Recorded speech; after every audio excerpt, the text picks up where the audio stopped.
Meus amigos, vamos abordar, a partir deste momento, um tema que interessa a todo o povo brasileiro, que é exatamente saber de que forma o Brasil pode alcançar elevados níveis de desenvolvimento econômico e social.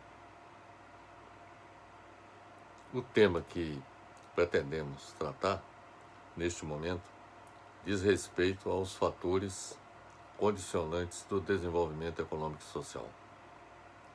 Este é o título de um livro de nossa autoria, que foi publicado pela editora CRV de Curitiba no ano de 2012. Este livro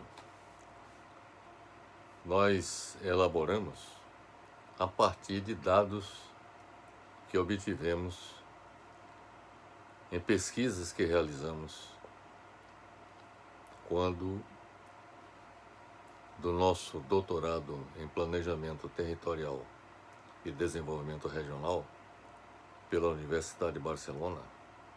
Nós reunimos bastantes dados com bastante informação sobre a experiência de vários países do mundo, desde os países capitalistas desenvolvidos do Ocidente até os países chamados emergentes e que se destacaram a partir da Segunda Guerra Mundial. Então, neste livro, nós reunimos várias informações com dados, gráficos, tabelas a respeito da experiência mundial relacionada com a questão do desenvolvimento. E é oportuno observar que quando nós realizamos o nosso doutorado, que foi realizado de 1999 a 2003, pela Universidade de Barcelona, na Espanha, nós conseguimos reunir bastante informação que possibilitou a produção desse livro. Inclusive, a capa desse livro é bastante sugestiva, porque eu procuro deixar bem claro que o desenvolvimento econômico e social depende dos fatores condicionantes relacionados com a economia, relacionados com a sociedade e relacionados com o território. Este é que seria o tripé que todo planejador do desenvolvimento deveria considerar. Deveríamos levar em conta, portanto, esses três elementos, quer dizer, no planejamento de uma sociedade. Levar em conta os dados da economia, os dados relacionados com a questão da sociedade, a questão social, sobretudo, com todas as nuances relacionadas com a questão social e também o território, porque inclusive os recursos naturais de um país existentes no território são fatores alavancadores do desenvolvimento. Na sociedade, nós temos como fator alavancador do desenvolvimento as pessoas, os recursos humanos, as instituições existentes no país, em todas as áreas, universidades, por exemplo, institutos de pesquisa, estão aqui dentro. No território, como já lhes disse, nós temos os recursos naturais, recursos minerais, nós temos, por exemplo, a infraestrutura, logística existente no território. Tudo isso deve ser levado na devida conta na busca do desenvolvimento econômico e social. E a economia, evidentemente, envolve aqui analisar o papel do governo, das empresas, levar em conta o uso da tecnologia no processo produtivo. Então, esta capa do livro, em que são colocados esses 3 elementos que são fundamentais no processo de desenvolvimento, e isto faz parte da essência do nosso livro. Bem, sobre o livro, o que eu tenho a dizer é que o seu objetivo consistiu em identificar os fatores impulsionadores e os fatores restritivos condicionantes do desenvolvimento econômico e social de um país ou uma região. Veja bem, identificar os fatores que podem contribuir para impulsionar o desenvolvimento econômico e social. E também identificar os fatores restritivos condicionantes do desenvolvimento econômico e social. Sobre o conteúdo do livro, nós abordamos no livro a globalização da economia mundial, foi um dos capítulos do livro. Um outro capítulo que nós consideramos foi a experiência desenvolvimentista no século XX em países selecionados.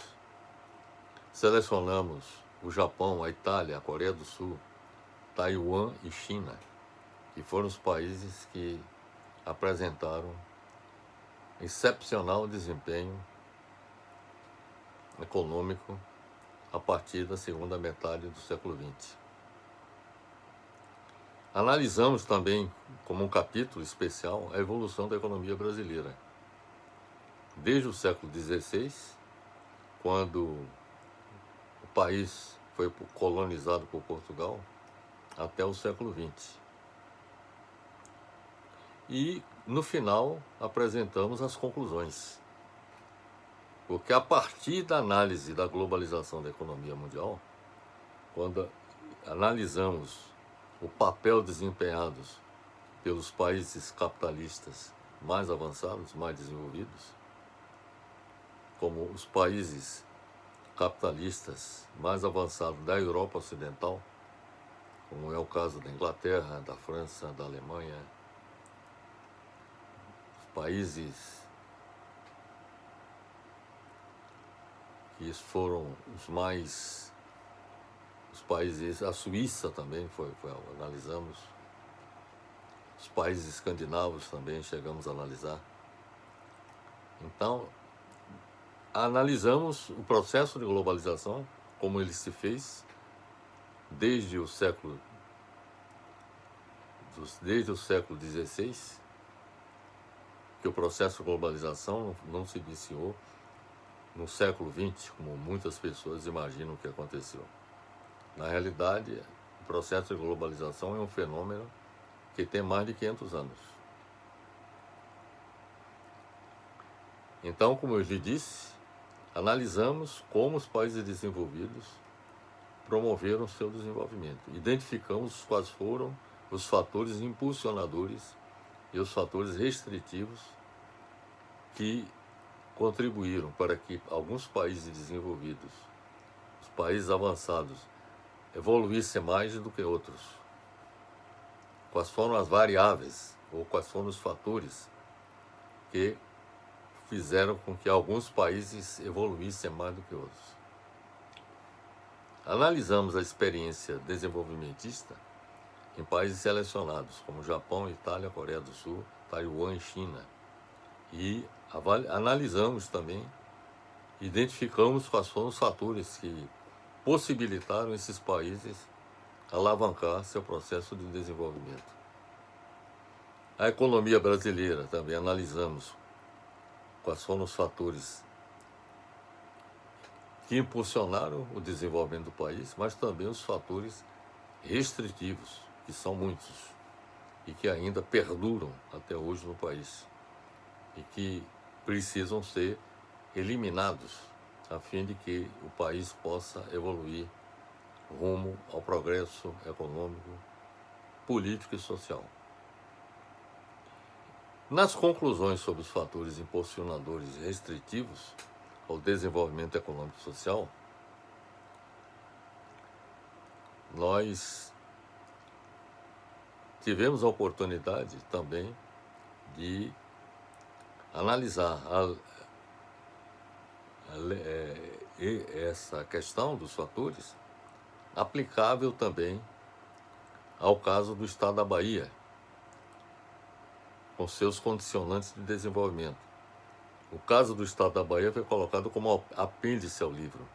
Ele aparece como a última parte do livro, mas na realidade o livro ele se voltou fundamentalmente para oferecer respostas relacionadas com os fatores impulsionadores e restritivos ao desenvolvimento econômico e social. As conclusões que nós chegamos sobre os fatores impulsionadores e restritivos ao desenvolvimento econômico e social, as conclusões que nós chegamos foram basicamente as seguintes. Do que nós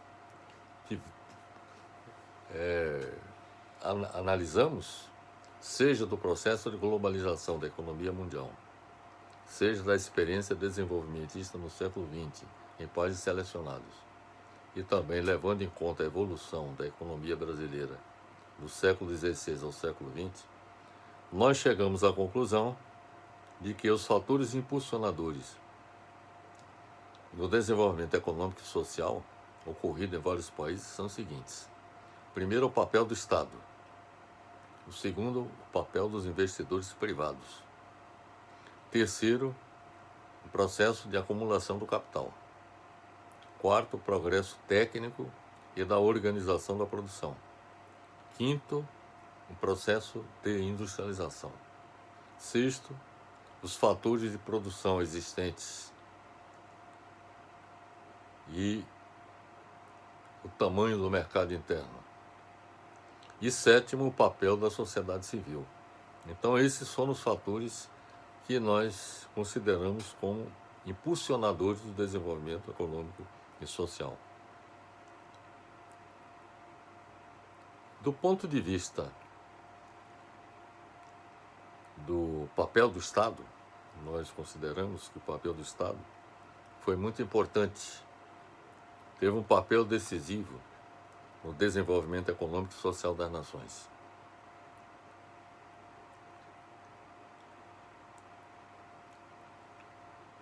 Os investidores privados sempre contaram com o apoio do Estado. Na realidade, o Estado passou a desempenhar um papel muito importante a partir do século XVI, quando do chamado período mercantilista,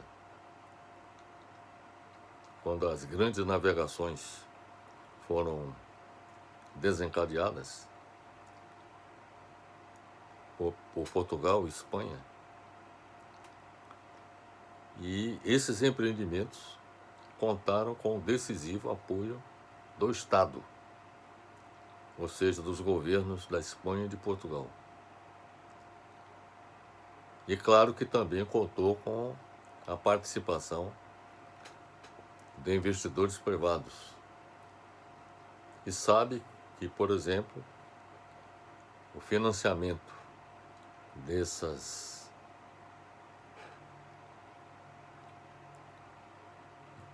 empreendimentos de navegação promovido por Portugal e Espanha contou com o financiamento, por exemplo, de banqueiros genoveses. Gênova contribuiu bastante nesse sentido. E de modo que foi um empreendimento que representou uma associação entre o Estado no caso Portugal e Espanha, e também empreendedores privados que se associaram com o Estado nesta empreitada, exatamente visando ganhos nessa ação desenvolvida.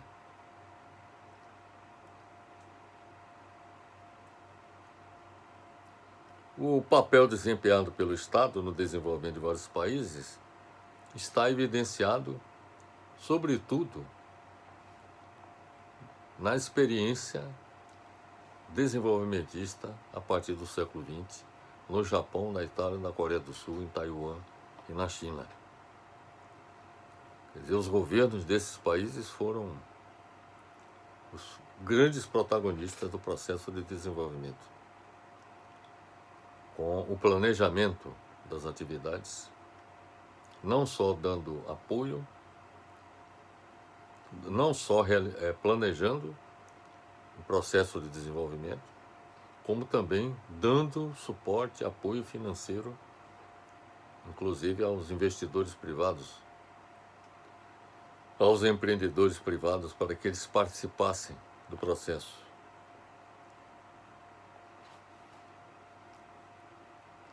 No Japão, por exemplo,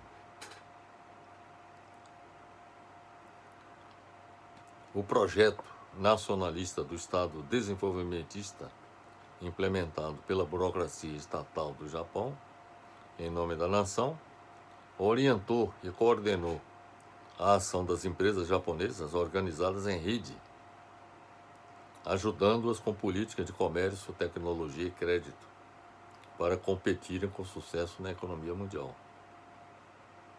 direcionando a economia japonesa para exportações com base em alta competitividade, possibilitada por aumentos substanciais na produtividade, pela qualidade do trabalho e também pelo protecionismo dos mercados internos. Houve política industrial, fazendo com que o processo de desenvolvimento evoluísse de setores de baixa tecnologia para o de tecnologia média e depois para o de alta tecnologia. Houve grande crescimento do Japão também, com um sistema financeiro bancado pelo governo. Isso é muito importante. Destinado a garantir segurança tanto aos poupadores quanto aos bancos e a oferecer crédito fácil com juros baixos às empresas. Eu diria que o modelo japonês foi o que inspirou, sobretudo, a experiência da Coreia do Sul, de Taiwan e da própria China. É importante observar que a experiência desenvolvimentista dos países da Ásia, a começar pelo Japão, mas também a experiência da Coreia do Sul, de Taiwan e da China, o processo de desenvolvimento foi orientado no sentido de esses países atuarem como uma plataforma de exportação. Quer dizer, não só atender o mercado interno, quer dizer, desenvolver atividade produtiva, industrialização, a industrialização da atividade produtiva, para suprir a necessidade do mercado interno, mas também para suprir as necessidades do mercado mundial. Quem inaugurou esse processo de conquista do mercado mundial foi o Japão, na década de 70. Na década de 80, tivemos a experiência da Coreia do Sul, que acompanhou o mesmo processo adotado pelo Japão. E na década de 90, tivemos a experiência desenvolvimentista de Taiwan e também da China. A China, por sinal, a partir da iniciativa que desenvolveu no sentido de produzir para exportação, Quer dizer, não só incentivou empreendedores internos para investir nessa atividade, como também atraiu capitais externos. Mas tudo isso direcionado pelo governo chinês para atender às necessidades do país, inclusive também com o esforço de transferência de tecnologia do Ocidente para a China, né? Então, eu diria o seguinte, que todos esses países procuraram viabilizar o seu desenvolvimento, investindo maciçamente em pesquisa e desenvolvimento tecnológico. O Japão, por exemplo, se notabilizou, por exemplo, em copiar. Ele abria caixas pretas, equipamentos de alta tecnologia que importavam dos Estados Unidos e da Europa, abriam e copiavam. Então o Japão se tornou especialista em copiar tecnologias externas. Claro que era uma prática, digamos assim, até recriminada mundialmente, porque muitas dessas tecnologias eram patenteadas, mas os japoneses investiram e tiveram sucesso nesse sentido. Mas também eles investiram na formação técnica, mandando não só os japoneses, mas como os coreanos do sul, os taiwaneses, como também os chineses. Mandaram muita gente estudar no Ocidente. E também atraíram cérebros do Ocidente para seus países, a fim de melhor capacitação, aumentar a capacitação técnica.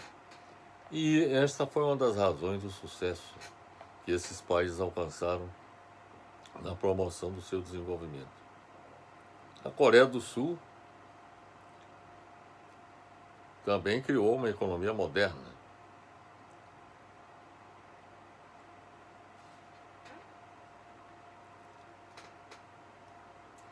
Nos estágios iniciais de desenvolvimento, o Estado sul-coreano assumiu um papel empresarial por meio de empresas e investimentos públicos.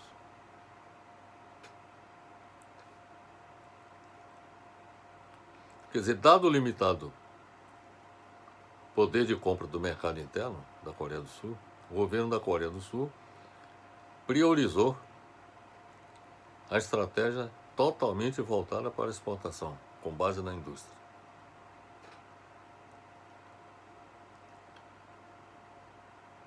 Eles também montaram redes de empresas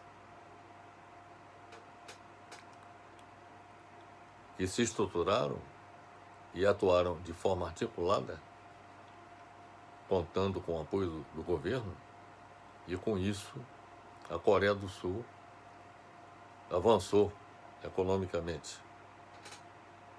O modelo de crescimento econômico de Taiwan deu ênfase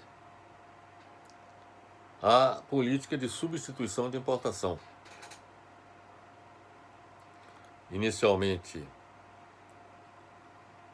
na década de 50, passando pela industrialização orientada para exportação na década de 60, e chegando à fase chamada de substituição de importação voltada para a exportação, durante a década de 70 e 80. Então, houve um processo de desenvolvimento das políticas que foram adotadas. Só para uma comparação, a política que foi adotada pelo Brasil a partir da década de 30, pelo governo Vargas, e que houve continuidade até o final da década de 80, a ênfase era a política de substituição de importações. Quer dizer, importava, produzia internamente, o que era importado. No caso de Taiwan, como eu já lhes disse, do início, a política era a substituição de importação. Depois passou para a industrialização orientada à exportação, na década de 60, quando eles já haviam alcançado o objetivo de substituir, de produzir internamente todas as suas necessidades. Não precisava mais importar. Então a orientação passou a produzir voltada para fora do país, produção para a exportação. E no final ele adotou a política de substituição de importação que seria voltada para a exportação. Ou seja, passou a adotar uma política que foi a conjunção das duas políticas anteriores. Política de substituição de importação associada à política voltada para a exportação.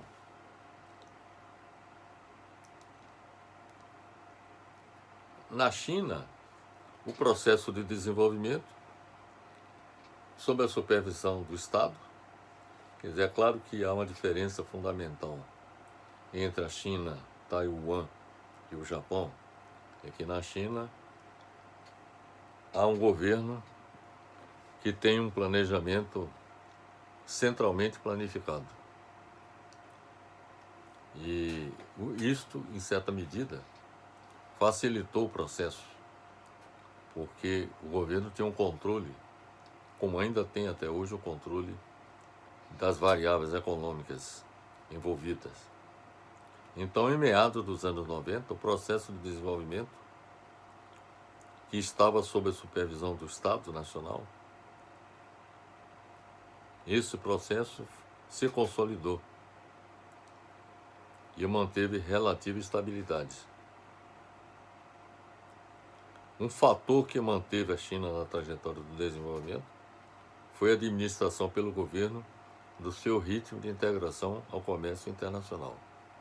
Quer dizer, a China montou zonas de exportação, várias zonas de exportação. Eram locais selecionados para implantar indústrias, seja por produtores locais, como também por empresas estrangeiras. Foi a partir deste momento que a China atraiu os capitais de várias partes do mundo, de grandes empresas que para lá se deslocaram, aproveitando as facilidades do governo, do ponto da infraestrutura, logística das empresas, como também o fato de haver um custo de mão de obra barata, a mais baixa do mundo, o custo da mão de obra chinesa, como também a tributação facilitada. Então, isso possibilitou que as empresas instaladas na China aumentassem significativamente sua lucratividade. Então, isso foi um fator de atração, a tal ponto que hoje a China é considerada a fábrica do mundo. Da mesma forma como a Inglaterra foi a fábrica do mundo durante a primeira Revolução Industrial. A China hoje praticamente fabrica tudo o que representa as necessidades de qualquer país do mundo,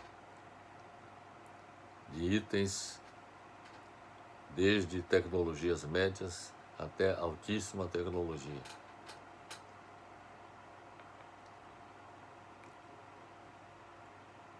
E um aspecto que é importante considerar é que o Japão, como a Coreia do Sul e como a China, apresentaram taxas elevadas de crescimento econômico. E a China conseguiu promover um crescimento econômico insuperável na história do desenvolvimento econômico de todos os países do mundo, com taxa de crescimento econômico que se aproximaram de 10% ao ano. Eu diria mais exatamente uma base de 8,5% ao ano de taxa de crescimento do produto interno bruto. Então isso foi produto do planejamento governamental. Quer dizer, a ação do governo foi muito importante nesse sentido. O papel do governo também foi muito importante no Brasil.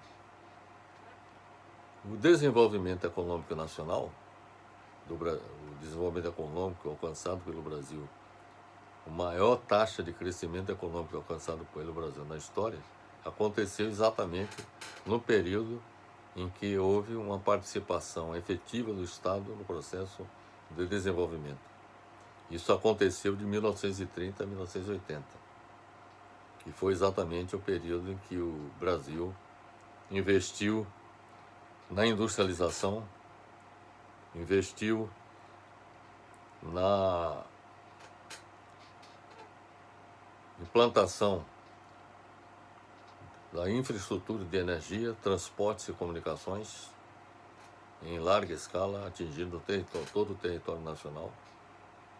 Investiu no desenvolvimento da ciência e da tecnologia.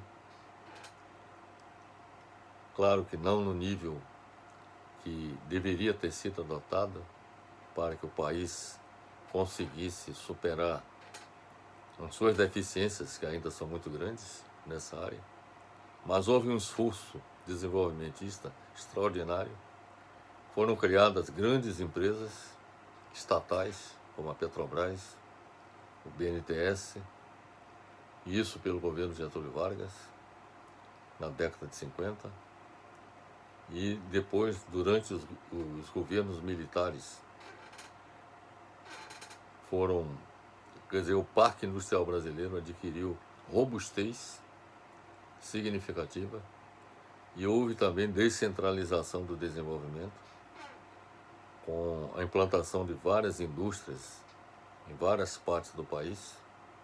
Na Bahia, por exemplo, houve investimentos maciços no desenvolvimento da indústria petroquímica. Foi implantado um polo petroquímico na região metropolitana de Salvador. Pernambuco foi beneficiado com esse processo. Ceará também foi beneficiado. Quer dizer, houve uma descentralização do desenvolvimento. Outro estado beneficiado foi o Amazonas. E o fato de ter havido uma integração no setor de transportes a partir do governo Juscelino Kubitschek, o país foi interligado através de rodovias, a malha aérea também foi ampliada significativamente, de modo que o papel do Estado foi decisivo para que a modernização do Brasil acontecesse. Só a partir da década de 90 é que o Estado brasileiro deixou de exercer o protagonismo que exerceu da década de 30 até a década de 80. E com graves consequências, porque foi exatamente a partir do afastamento do Estado Nacional,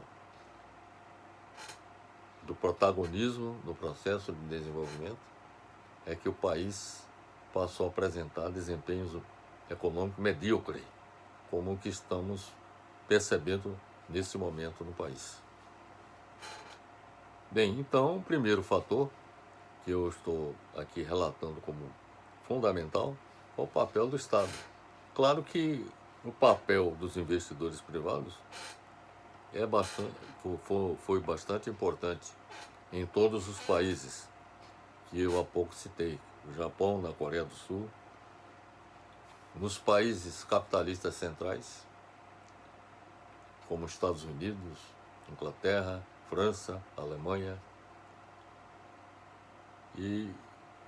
Mas para que os investidores privados possam atuar com efetividade e contribuir com efetividade para o processo de desenvolvimento, é importante que haja aquilo que eu considero fundamental, políticas governamentais de desenvolvimento.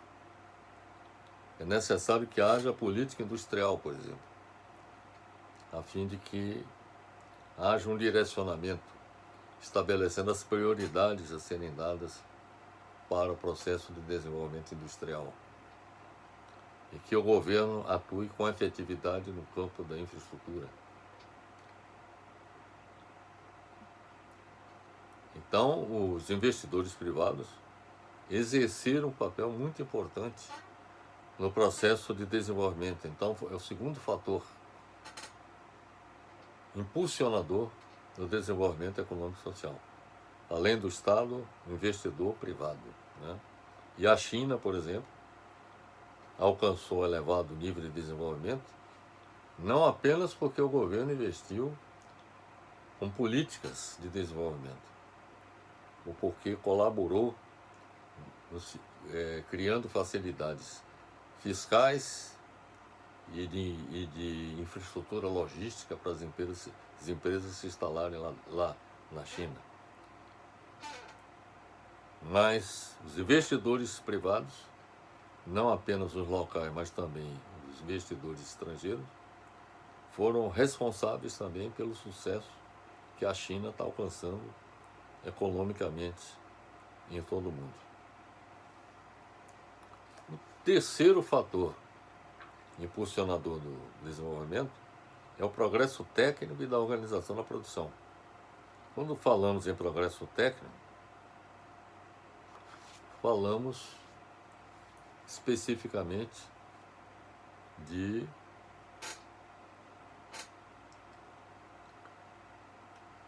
da utilização das tecnologias mais avançadas e apropriadas no sentido de fazer com que haja avanço no processo de desenvolvimento. Então, por exemplo, a Inglaterra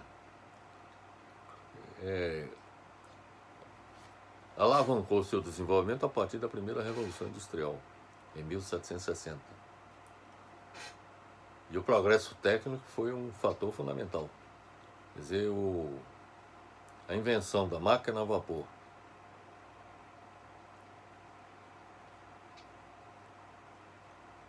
que foi utilizada na indústria e também na ferrovia, foi uma invenção britânica também. E a ferrovia teve um papel fundamental porque, com a construção de estradas de ferro na Inglaterra, porque na época não existiam rodovias, o transporte de longa distância passou a ser realizado pelo trem, com o uso de ferrovias que foram construídas em grande número na Inglaterra. Então, o fato de ter havido a invenção da máquina a vapor foi um fator fundamental porque, além de contribuir para o desenvolvimento da indústria, que foi utilizada em grande escala nessa época da primeira Revolução Industrial na indústria têxtil, mas também foi utilizada, por exemplo, nos trens, com a famosa Maria Fumaça. Foram esses trens que abriram um caminho para o mercado inglês, para que as indústrias pudessem atingir mercados mais amplos. Então, progresso técnico tem um papel, responde decisivamente nessa direção. Outro exemplo de progresso técnico, os países capitalistas avançados, é o que aconteceu, por exemplo, a partir da segunda Revolução Industrial, quando passou-se a utilizar a eletricidade e o motor a explosão interna. A existência do motor a explosão interna possibilitou o desenvolvimento da indústria automobilística.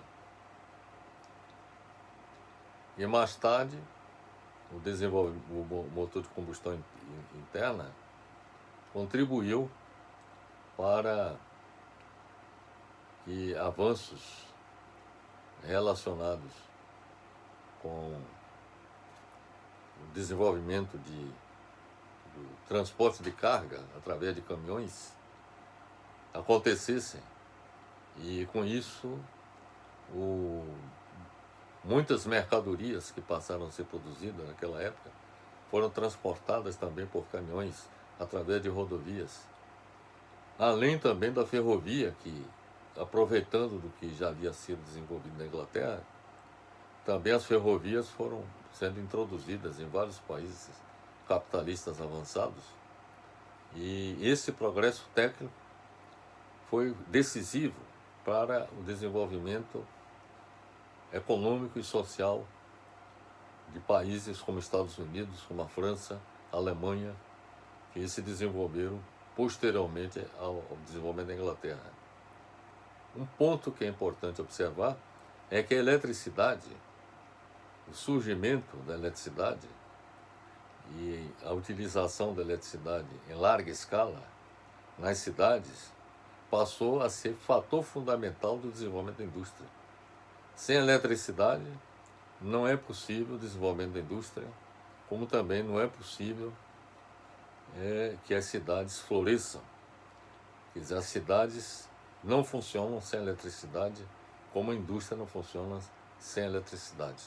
Então, o avanço técnico que foi alcançado com o uso da eletricidade foi fundamental para que a indústria prosperasse nos países capitalistas centrais a partir dessa época.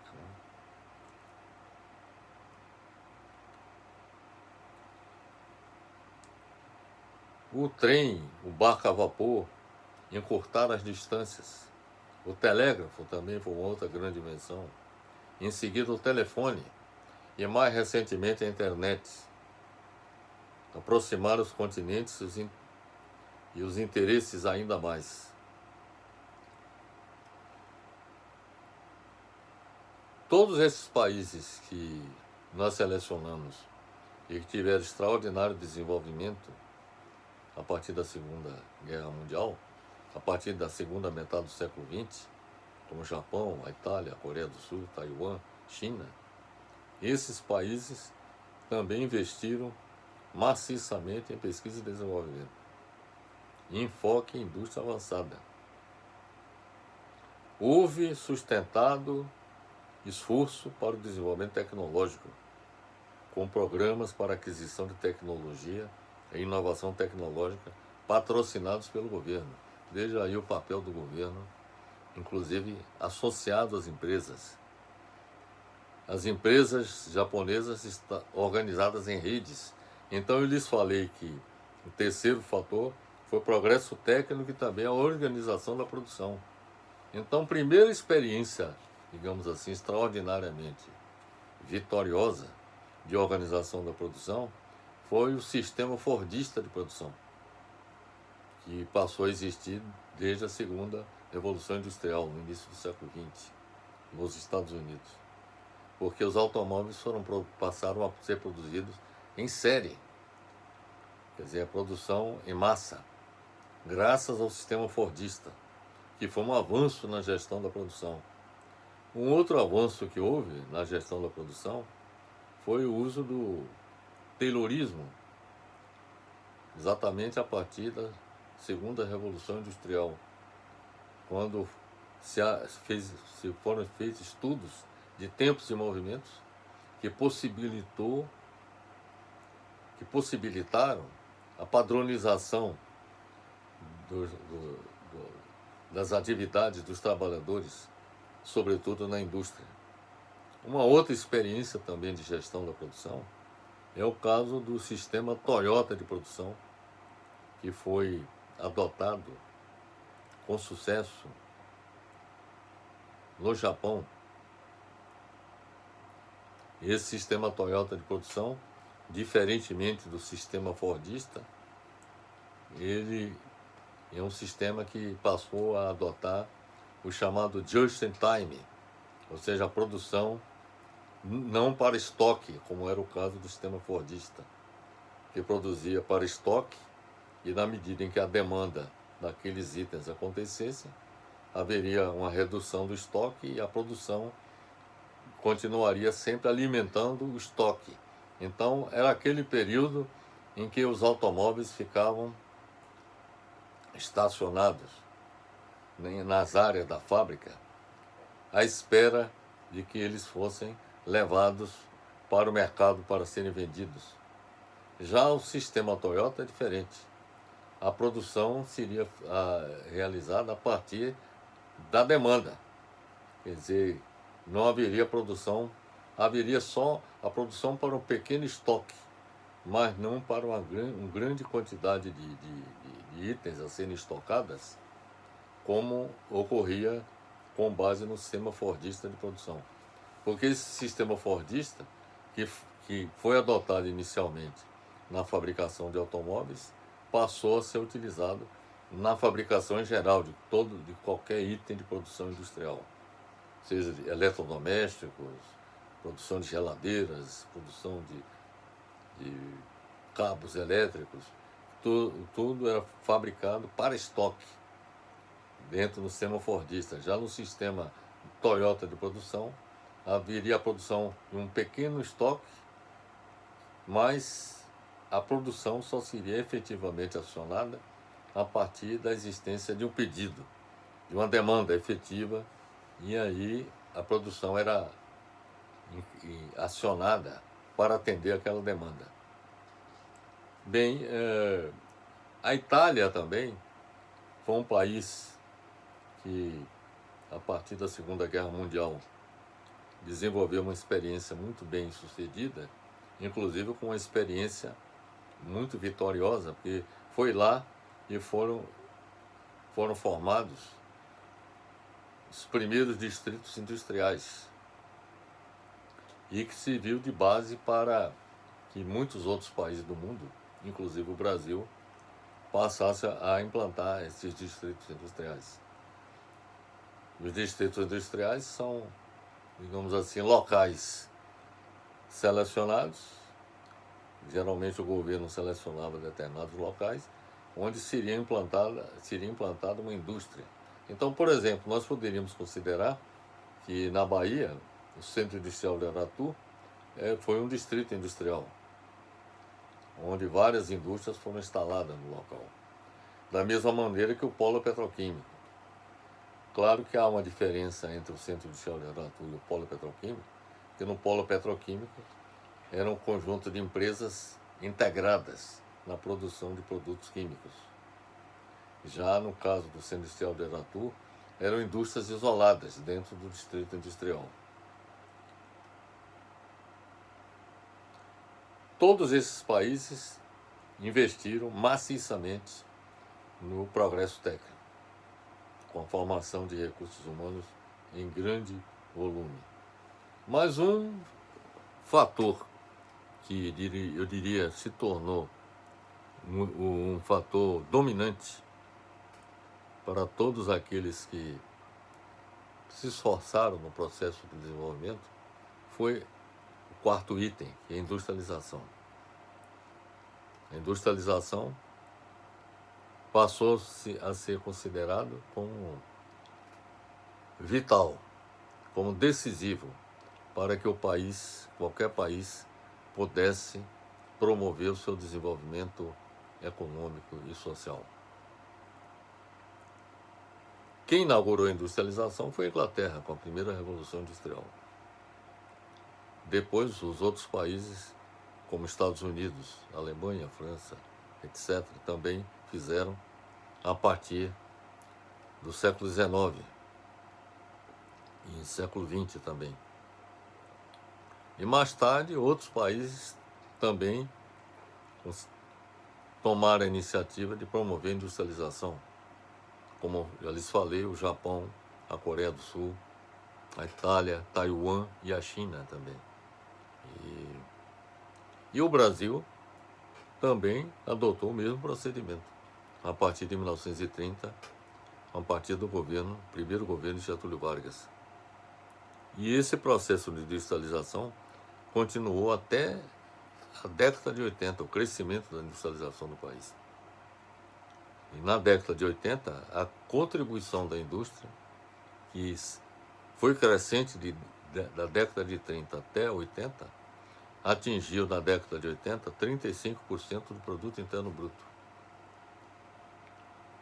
Entretanto, a partir da década de 90, com a crise que se instalou no país, a partir da década de 80, e com a introdução do modelo neoliberal, em que o Estado Nacional Brasileiro abdicou de sua responsabilidade de promover o desenvolvimento do país, transferindo esta responsabilidade para o setor privado, a consequência foi uma queda significativa da indústria na contribuição do PIB, de tal maneira que de 35% de contribuição na formação do PIB, a indústria hoje contribui com menos de 10%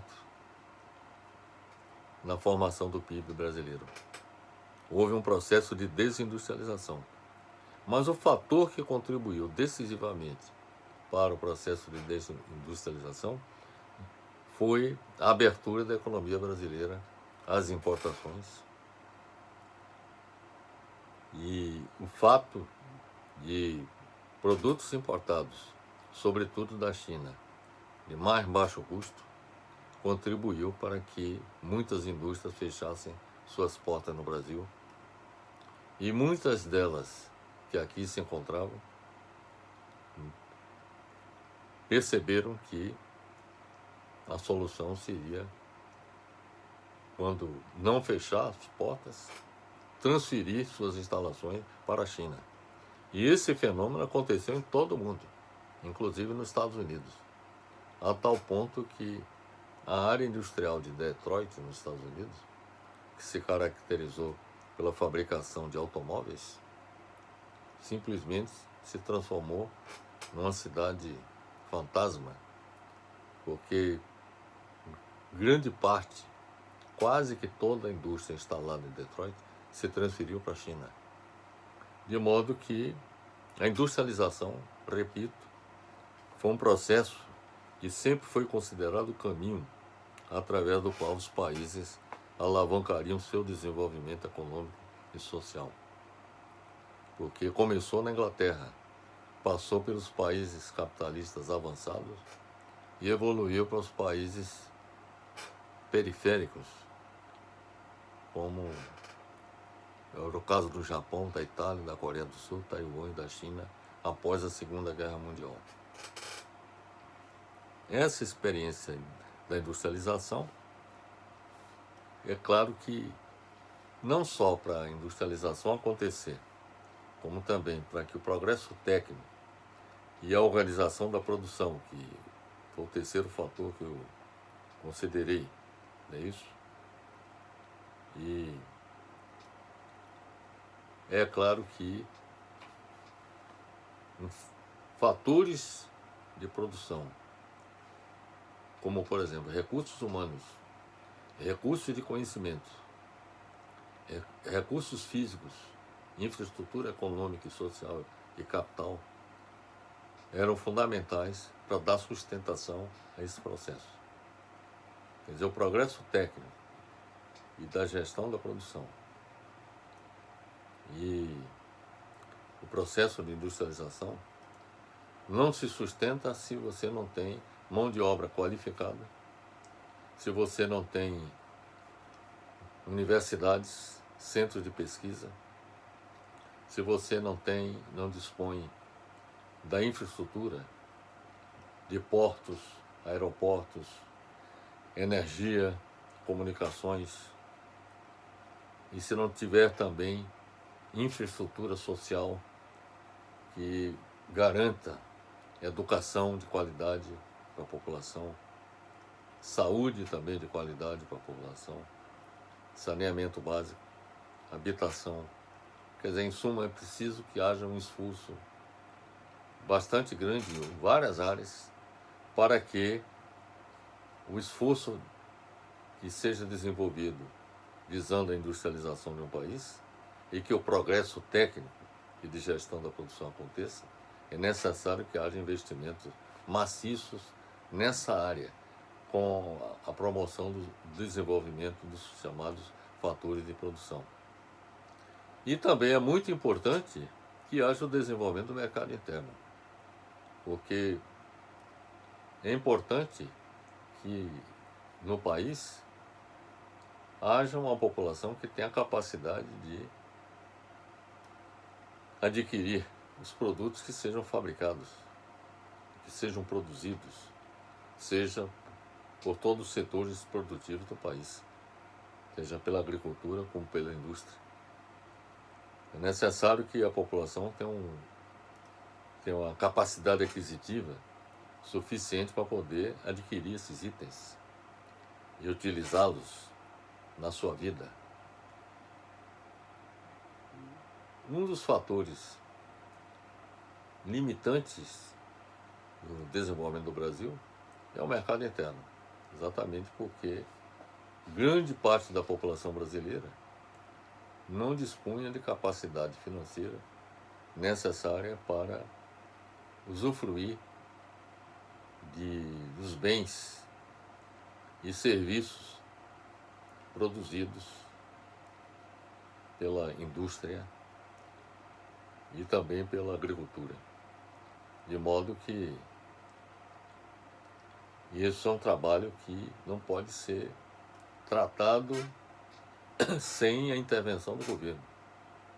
O governo ele tem que planejar a economia de tal maneira que propicie as condições não só de que os fatores de produção sejam colocados à disposição da sociedade, recursos humanos, recursos de conhecimentos através da universidade, centro de pesquisa, recursos físicos, ou seja, recursos naturais, que há não só recursos minerais também, que possam ser utilizados na atividade produtiva, como também infraestrutura de energia, transportes, comunicações, educação, saúde, etc. Então, tudo isso tem que ser assumido pelo governo e não pode ser deixado a cargo do setor privado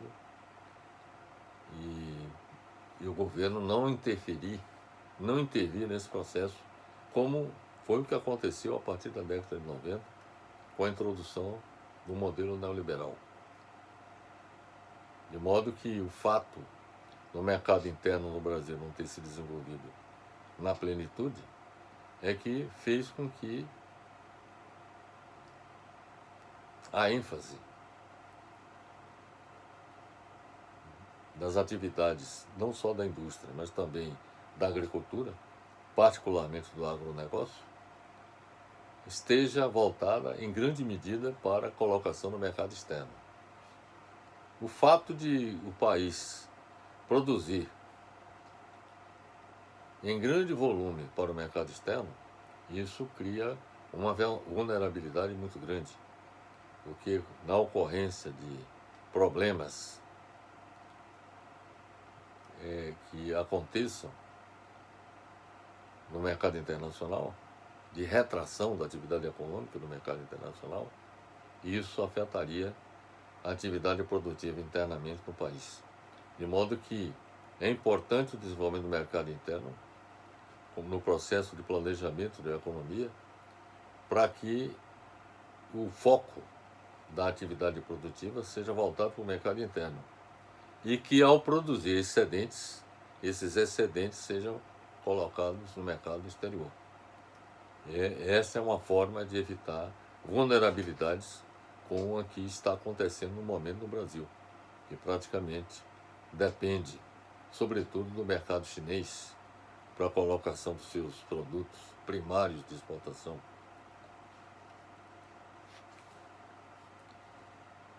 Um outro aspecto que é importante observar e que é muito importante no processo de acumulação do capital é a questão, no processo de desenvolvimento econômico e social, é a acumulação do capital. O processo de acumulação do capital é vital para a expansão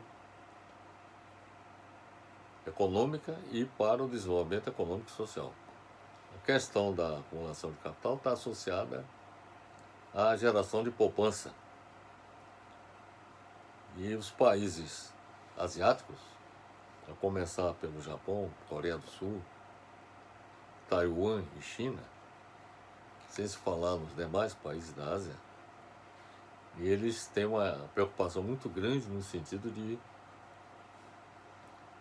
viabilizar a produção de poupança interna, seja pública quanto privada, em grande número, para depender o mínimo possível de capitais externos na promoção do seu desenvolvimento. A ação do governo no Brasil foi muito débil. Nesse sentido, eu diria que uma das grandes falhas que aconteceu no Brasil no seu processo de desenvolvimento foi que preferiu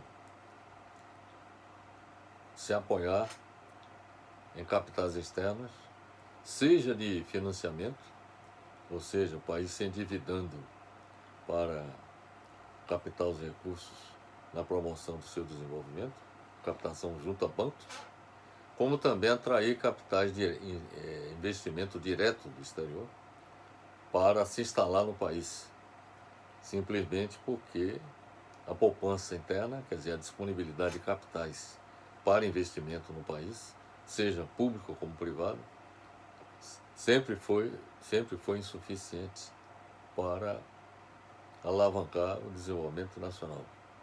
Diante dessa situação, quer dizer, a situação do Brasil, quando comparada com a experiência do Japão, da Itália, da Coreia do Sul, Taiwan e da China, é uma experiência lamentável.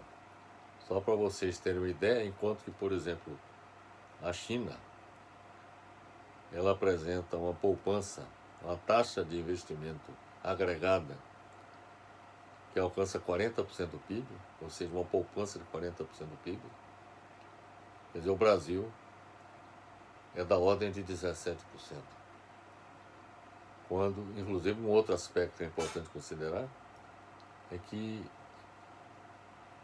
para promover o desenvolvimento do país, a taxa mínima de poupança deveria ser da ordem de 25% do PIB, a fim de que o país pudesse crescer no mínimo 5% ao ano.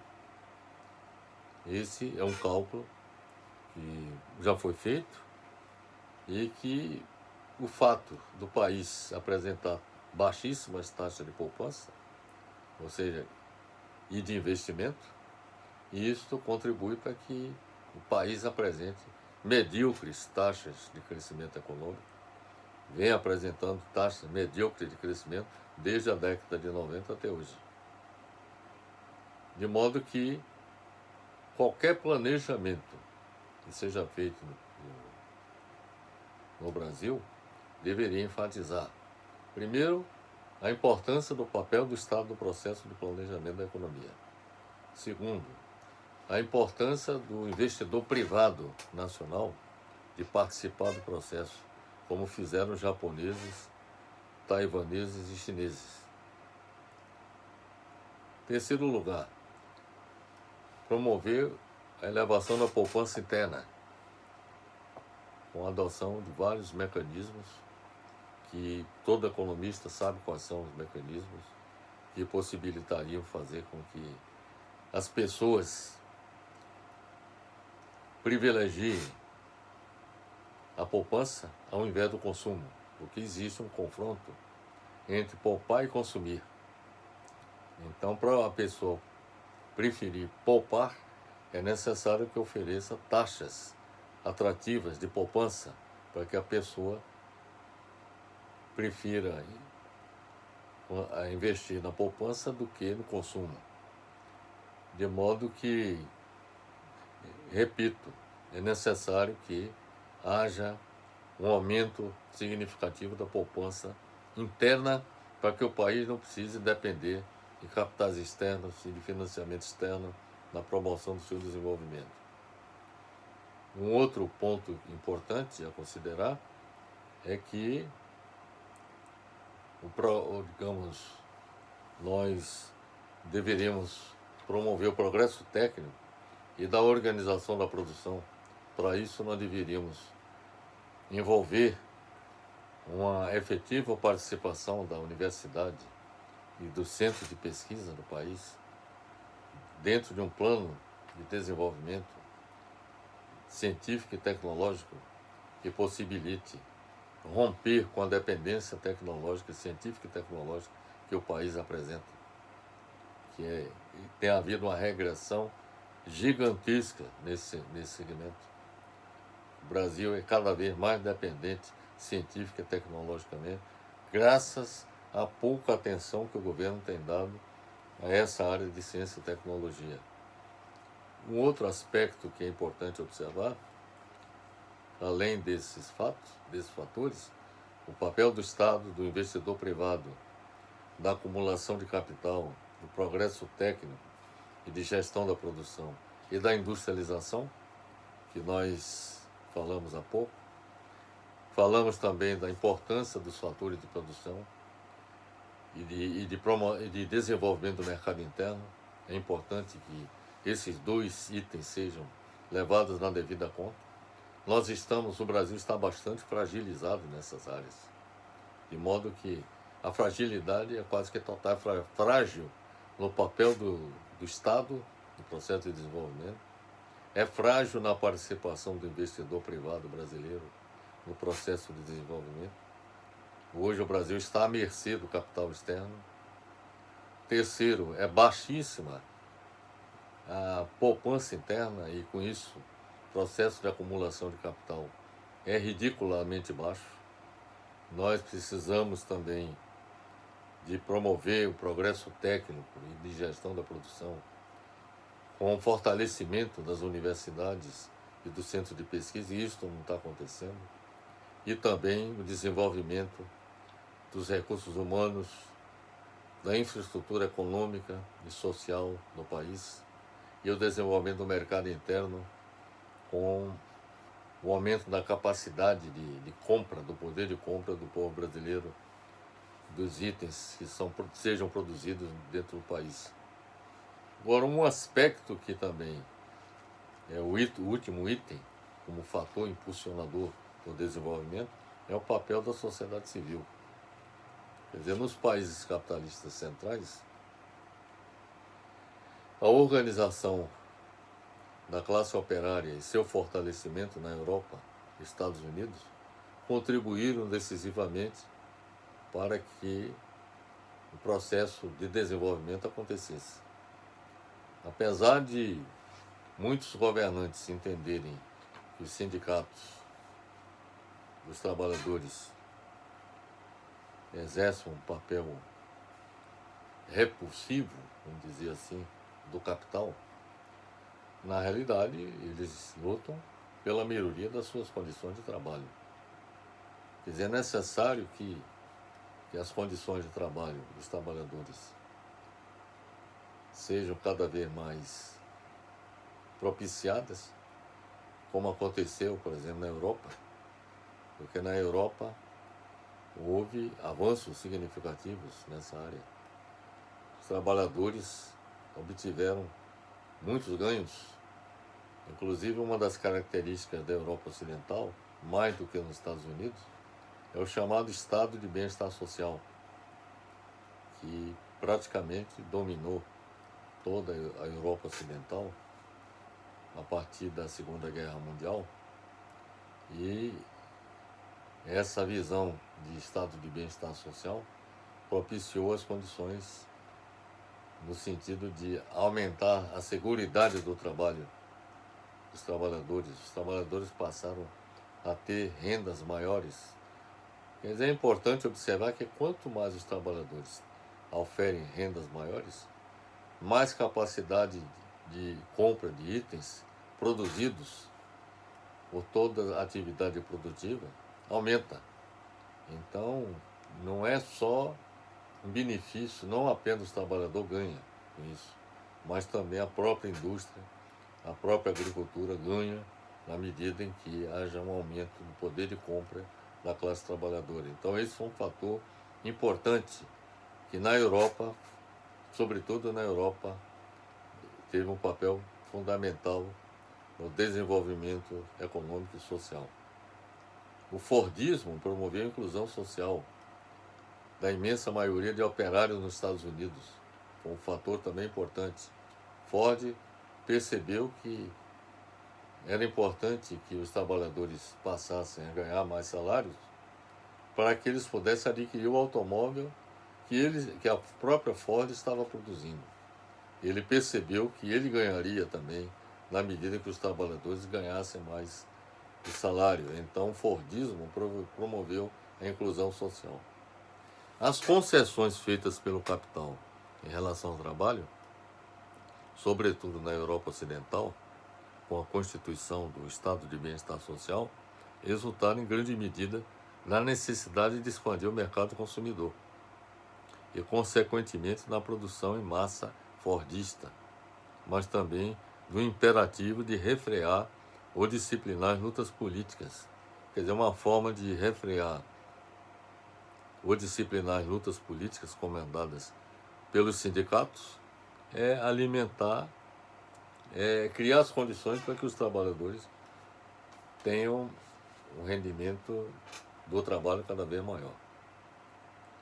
Agora, quais são os fatores restritivos ao desenvolvimento econômico e social que nós tivemos a oportunidade de anotar? Então, nós temos aqui um gráfico que retrata muito bem essa situação. Isso aqui são os fatores restritivos aos países periféricos e semiperiféricos, como é o caso do Brasil. Por exemplo, de um lado, o fato de haver progresso técnico nos países capitalistas desenvolvidos e ter havido acumulação de capital também nos países capitalistas desenvolvidos, isso fez com que o progresso dos países capitalistas desenvolvidos atingisse níveis elevados. Por outro lado, os modos de produção pré-capitalistas em países semiperiféricos e periféricos, quando eu falo de modos de produção pré-capitalistas, eu falo, por exemplo, de atividades semifeudais, como, por exemplo, existiu no Brasil e ainda existe em algumas áreas do país, aquela atividade em que o trabalhador vinculado à terra, ele produz e divide parte da produção com o proprietário da terra. Então é uma atividade pré-capitalista essa. Quer dizer, a atividade capitalista é aquela que o trabalhador é remunerado com salário. Na medida em que existe esse tipo de modo de pagamento pelo trabalho realizado, de divisão da produção, em que a metade da produção fica com o trabalhador e a outra metade fica com o proprietário da terra, por exemplo, isso é um típico processo de produção feudal da Idade Média. Isso caracterizou a Idade Média. Mas ainda existe, está presente em muitas partes do mundo, né? Outro fator que contribui para o atraso nos países periféricos e semiperiféricos é o atraso em viabilidade do processo de industrialização.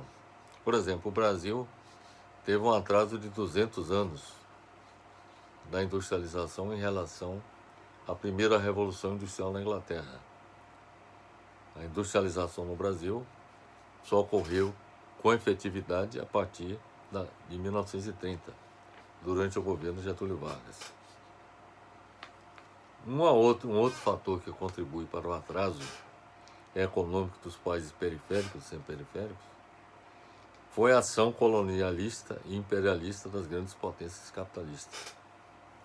Por exemplo, no Brasil, que foi colonizado por Portugal, o Brasil foi impedido de se industrializar desde que foi assinado um tratado de Methuen, ou Methuen, digo melhor, entre Portugal e Inglaterra, e durante o período colonial, com a chegada da família real portuguesa, então foi assinado esse tratado em 1810, em que praticamente o Brasil foi impedido de instalar qualquer atividade industrial para beneficiar a Inglaterra, que estava na primeira fase da industrialização, na primeira revolução industrial, e se beneficiou das facilidades que o governo português, instalado no Brasil, propiciou e impediu que o Brasil se desenvolvesse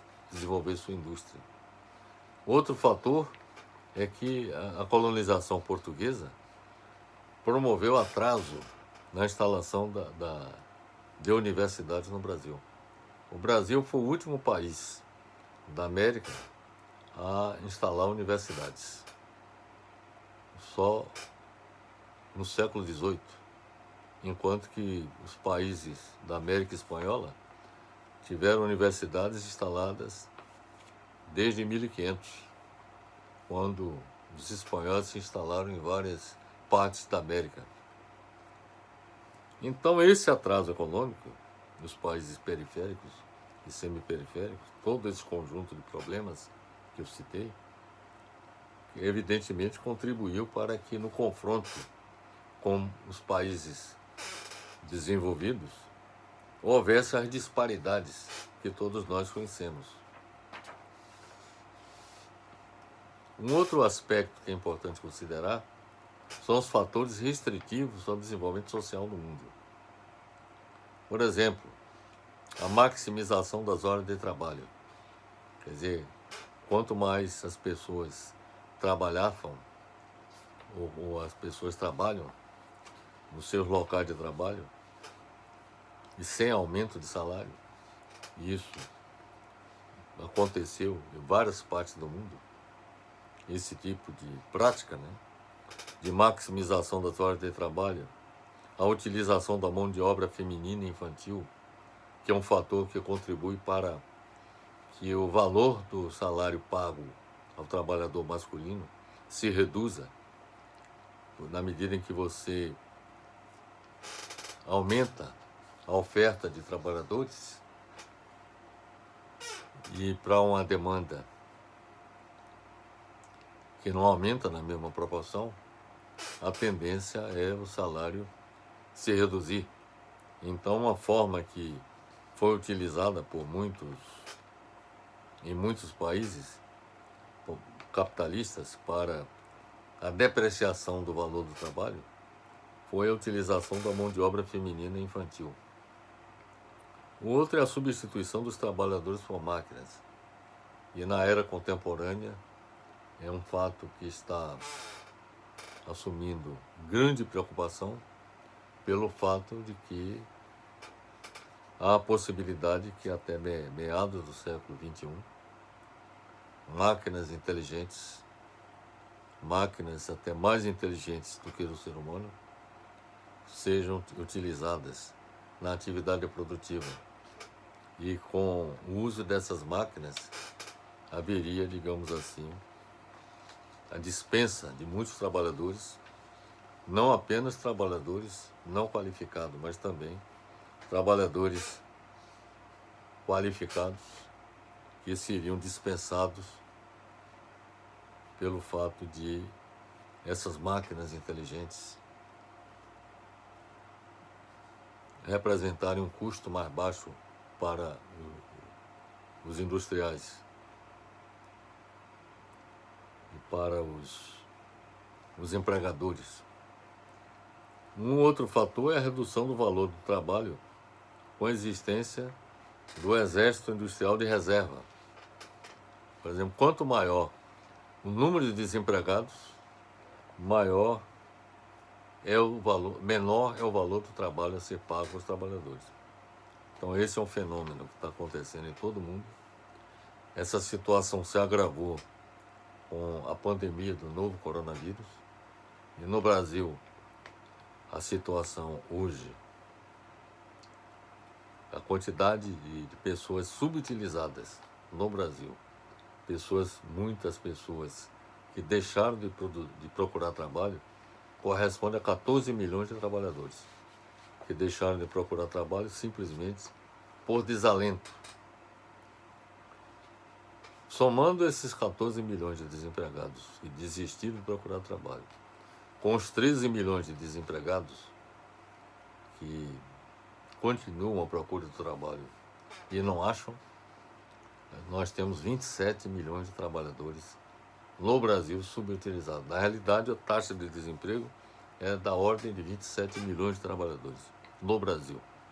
E no mundo, essa taxa atinge cifras gigantescas.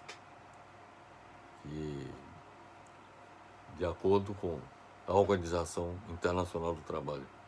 Então, esses são os fatores restritivos ao desenvolvimento social, na medida em que essa situação seja adotada, e isso provoca desigualdades econômicas e sociais em escala planetária.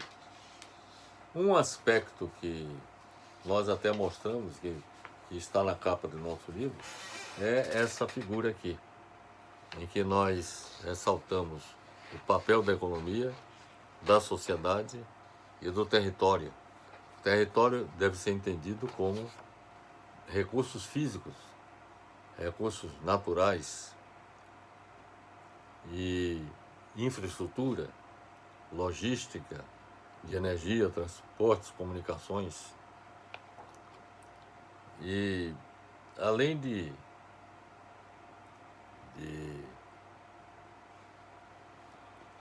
nós, quando nós estamos falando especificamente no que eu chamo território, né? Quando falamos território, nós falamos dos recursos físicos. Território, esse verde. Território exatamente representa os recursos físicos, representa, por exemplo, a infraestrutura, universidades, institutos de pesquisa. Quer dizer, a existência de um território que seja detentor de muitas riquezas que possam ser utilizadas no processo de desenvolvimento. Quer dizer, quanto mais rico é o país desses recursos, melhor. Aqui, no caso da sociedade, evidentemente, aqui temos os recursos humanos, nós temos as instituições universitárias, por exemplo, que são formadores dos recursos humanos. E temos, por exemplo, as organizações da sociedade civil que operam e colaboram com o avanço da sociedade. Tudo faz parte aqui do item sociedade, desse azul. E a economia são aqueles fatores todos que nós falamos, quer dizer, relacionados com o desenvolvimento da indústria, do setor agropecuário, do setor de serviços. Então, o governo tem que buscar compatibilizar todos esses elementos, território, sociedade e economia, visando a promoção do desenvolvimento econômico e social.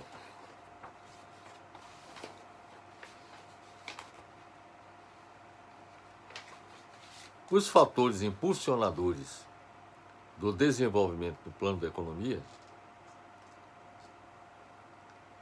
que nós podemos constatar a partir da nossa pesquisa que realizamos, o primeiro fator é a existência de recursos humanos e recursos naturais. Então, quanto mais recursos humanos em quantidade quanto mais qualificados forem esses recursos humanos, melhor para o país. Então, precisamos investir maciçamente em educação para que esses recursos existam e o país possa utilizar. E recursos naturais são aqueles que a natureza propicia, seja em termos de recursos minerais, em termos de, por exemplo, disponibilidade de água, florestas, solo para a produção agrícola. Então, tudo isso são recursos naturais que, quanto mais recursos o país possui, melhor. E o Brasil é extremamente abundante nos recursos naturais. Mas tem deficiências na questão dos recursos humanos. Existência de infraestrutura econômica e social. Por exemplo, é importante que haja uma infraestrutura de energia, transportes, e quando eu falo transporte é importante observar que nós temos uma deficiência muito grande, que o país é muito dependente do transporte rodoviário. Nós deveríamos ter também um sistema ferroviário, no sentido de, digamos assim, ser utilizado não só o transporte ferroviário, mas também o transporte hidroviário e de cabotagem. Quer dizer, nós centramos muito o uso do transporte rodoviário e não investimos muito pouco em ferrovia, em hidrovia e também em cabotagem, que é o transporte marítimo. Quer dizer, o Brasil, que tem uma costa, tem um mar territorial gigantesco, quer dizer, utiliza muito pouco dessa infraestrutura. Então, um governo que se preza e que se volta para o planejamento, deveria dotar o país da infraestrutura de transporte adequada. É muito deficiente a infraestrutura de transporte do país. A infraestrutura de energia, só o setor de energia, por exemplo, ele está praticamente estacionado. Tem se investido muito pouco no país na expansão do setor de energia. E um fato que é preocupante é que o fato de não ter havido investimentos em grande monta na expansão, por exemplo, do setor elétrico do país, isto pode significar que, na eventualidade de haver uma retomada do crescimento da economia, a infraestrutura de energia que nós temos não ter capacidade de dar sustentação a esse processo. Que praticamente o esforço de desenvolvimento do setor de energia está paralisado desde o governo Lula. Ou melhor dizendo, a partir do primeiro governo Dilma Rousseff. Foi a última ação concreta que foi adotada. Então, nós tivemos o governo Temer e agora o governo Bolsonaro, e nada está sendo realizado de concreto no sentido de promover a expansão. E a crise do setor elétrico não atingiu níveis significativos simplesmente porque a economia está estagnada há bastante tempo. Pelo contrário, está crescendo negativamente. A infraestrutura de energia, falei, transportes, comunicações também. O investimento está totalmente na mão do setor privado. O governo não entra nessa área. Mas ainda há deficiências. Por exemplo, no mundo inteiro, os países estão investindo no uso do 5G nas operações, nas transmissões através da internet. E no Brasil, nós ainda estamos muito deficientes, não apenas na questão do 5G, mas também no uso do 4G nas operadoras de celulares e de internet.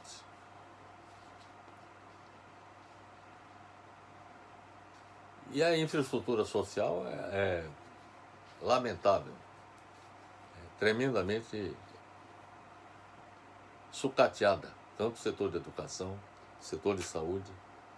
Nós vemos aí pelos problemas que estão acontecendo com relação ao combate ao coronavírus no setor de saúde, a inércia, a inépcia do governo nesse sentido.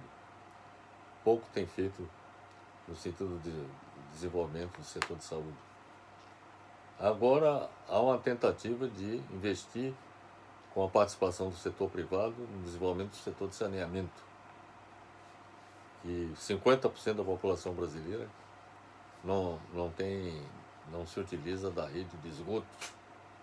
e apenas 80% utiliza da água, do abastecimento de água. Então há carências muito grandes. E na habitação também há deficiências muito grandes no Brasil, de tal maneira que a infraestrutura econômico-social é extremamente deficiente. Quer dizer, é preciso melhorar bastante nessa área. Existência de mercados com o país estagnado e com a população cada vez mais empobrecida, evidentemente que esse quadro existente no Brasil é lamentável. Então, dificilmente o mercado é um fator impulsionador do desenvolvimento, como não é a infraestrutura também, nem os recursos humanos do país. Existência de economias de aglomeração. Isso já existiu no país, mas está em processo de desaglomeração, quer dizer, com muitos empreendimentos industriais que existiam no país, inclusive aqui na Bahia, no polo petroquímico, muitas empresas fecharam suas portas. Então, economias de aglomeração não estão sendo efetivadas no Brasil, até por conta dessa crise econômica gigantesca que afeta o país desde 2014. Nós estamos em 2020, são 6 anos de estagnação econômica e isso afeta as economias de aglomeração, como também a existência de redes de empresa.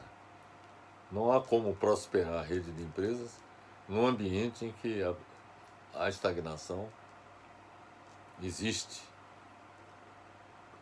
E um outro fator também que é muito importante, que é a existência de incentivos fiscais e financeiros, que praticamente deixaram de existir no país desde 1990, quando o governo simplesmente abdicou de atuar no processo de desenvolvimento econômico do país. Para concluir, eu tenho a lhes dizer que os fatores condicionantes do desenvolvimento econômico, aqui já sintetizando nossa apresentação, seria o seguinte: primeiro, um ambiente econômico favorável. Quer dizer, para você promover o desenvolvimento econômico, é preciso que exista um ambiente econômico favorável. Por exemplo, atualmente no Brasil, o ambiente econômico é extremamente desfavorável. E até porque existem fatores políticos que contribuem para isso. A própria inação do governo, a falta de uma atuação efetiva do governo que favoreça a melhoria do ambiente. Então, um ambiente em que a estagnação econômica persiste, é claro que não é favorável. Mas para que haja acumulação de capital, que é um item que nós chegamos a falar como fundamental para a promoção do desenvolvimento, é necessário que haja ambiente econômico favorável. Esse é o primeiro item, o primeiro fator condicionante do desenvolvimento econômico. O segundo fator condicionante é que haja empreendedores internos e externos interessados em investir. Muito dificilmente nós teremos, nas condições atuais do Brasil, empreendedores internos para investir em negócio no Brasil, porque a economia está estagnada. O desemprego é monumental. Houve uma retração gigantesca do mercado por conta, inclusive, do coronavírus. Então, dificilmente os empreendedores internos, a não ser em algumas áreas em que ainda obtém lucratividade, sobretudo aquelas áreas ligadas à saúde, como, por exemplo, farmácias. O negócio de farmácias é um negócio que está prosperando. Atividades como, por exemplo, prestação de serviços, tipo delivery, né, por parte de determinadas empresas, que, ligadas à área de alimentos, que possam atender demandas de pessoas que, para evitar a contaminação pelo coronavírus, fazem pedidos de entrega em suas residências. Mas são poucos os empreendimentos que seriam atrativos para que empreendedores internos resolvessem investir. E os empreendedores externos também, muitos podem até pretender investir no país, sobretudo para adquirir empresas nacionais falidas. Porque aí muitos empreendedores externos podem desejar adquirir empresas falidas brasileiras para apostando de que quando a situação econômica do país voltar à normalidade, eles possam utilizar aquele empreendimento que eles adquiriram a preços bastante reduzidos.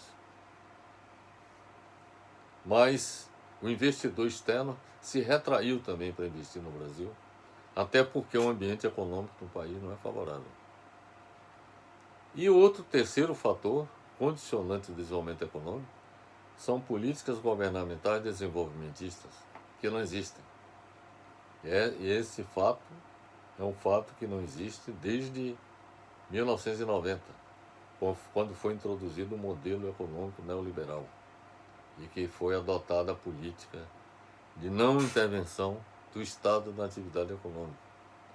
Então, o fato do governo não ter políticas governamentais desenvolvimentistas que sejam direcionadoras, orientadoras das atividades econômicas, que possam orientar o investidor privado a atuar em determinadas áreas, não existe. Não, o governo simplesmente não tem um plano de ação. O país está à deriva do ponto de vista da economia. E os fatores condicionantes do desenvolvimento social, pelo que nós podemos constatar na nossa pesquisa, é a existência de uma sociedade civil organizada atuante. Quer dizer, é importante que exista uma sociedade civil que seja capaz de forma organizada, interferir, atuar junto ao parlamento, junto ao governo, junto aos órgãos de comunicação, colocando sua visão, suas ideias a respeito de como é que deveria ser o processo de desenvolvimento econômico e social. E a sociedade civil organizada atuante, aqui nesse caso do desenvolvimento social, é que ela seja atuante na defesa exatamente dos interesses dos trabalhadores, sobretudo o papel dos sindicatos de trabalhadores e dos órgãos, das associações profissionais que atuem no sentido de evitar a desvalorização da força de trabalho. Os sindicatos de trabalhadores ativos, já falei sobre o papel, a importância deles, entendeu? No sentido da promoção do desenvolvimento social. Evidentemente que se você não tem uma sociedade civil organizada atuante e não tem sindicato de trabalhadores ativos, dificilmente os trabalhadores vão ter ganhos na sua relação com o mundo do trabalho. E também partidos políticos progressistas fortes.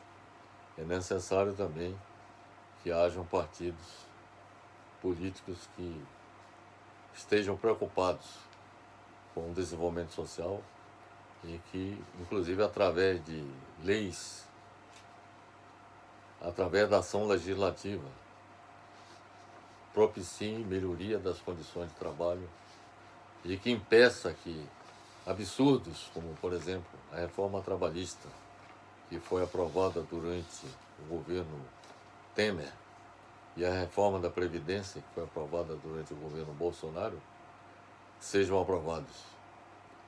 Então, no Brasil, no particular, no desenvolvimento social, o que nós estamos assistindo é um tremendo retrocesso, porque os sindicatos de trabalhadores se enfraqueceram com a crise, os partidos políticos progressistas também se enfraqueceram durante as últimas eleições, a partir das eleições passadas, de modo que, com isto, não temos nem desenvolvimento econômico, nem desenvolvimento social. Eu creio que eu passei o conteúdo do livro, os fatores condicionantes do desenvolvimento econômico e social, que, como já lhes disse, é esse livro que aqui está, que foi publicado em 2012 pela editora CRV de Curitiba, no Paraná. Quem desejar adquirir esse livro pode contactar pela internet, visitando o site da editora e colocando o título desse livro, se for o desejo de adquiri-lo. E com isso, naturalmente,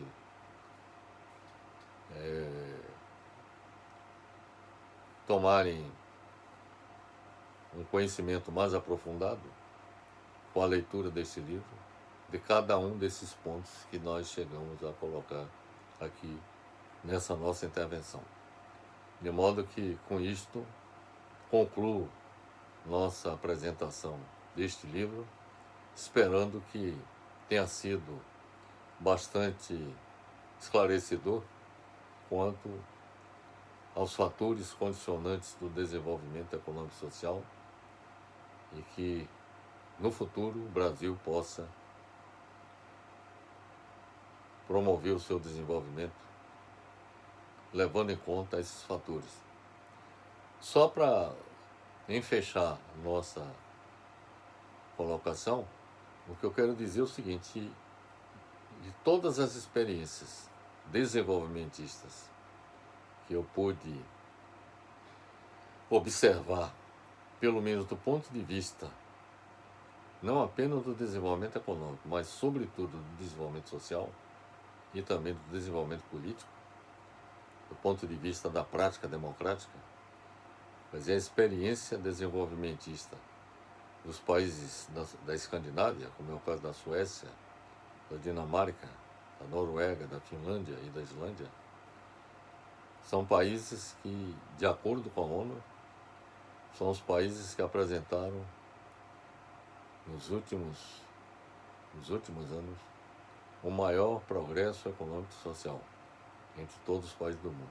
Entre os 10 países de maior progresso econômico e social do mundo, 5 deles são países escandinavos. E quase todos eles estão no topo dessa lista. E o país mais avançado do mundo, do ponto de vista econômico e social, é a Noruega. E esses países da Escandinávia, além do progresso econômico e social, eles são considerados pela ONU como os países mais bem governados do mundo. E mais, de acordo com uma pesquisa que foi feita também pela ONU, são os povos mais felizes do mundo. Eles têm indicadores de felicidade e puderam constatar que lá são os países mais felizes do mundo. Porque lá eles conseguiram realizar a proeza de promover simultaneamente o desenvolvimento econômico, o desenvolvimento social e o desenvolvimento político. De modo, meus amigos, que essas são as considerações que eu teria que fazer. Desejar a todos sucesso em suas atividades e que todos sejam bem-sucedidos, tanto na vida pessoal, do ponto de vista da economia, e também do ponto de vista da saúde, que o vírus passe bastante distante cada um de vocês. É o que eu desejo e Até a próxima oportunidade. Um grande abraço.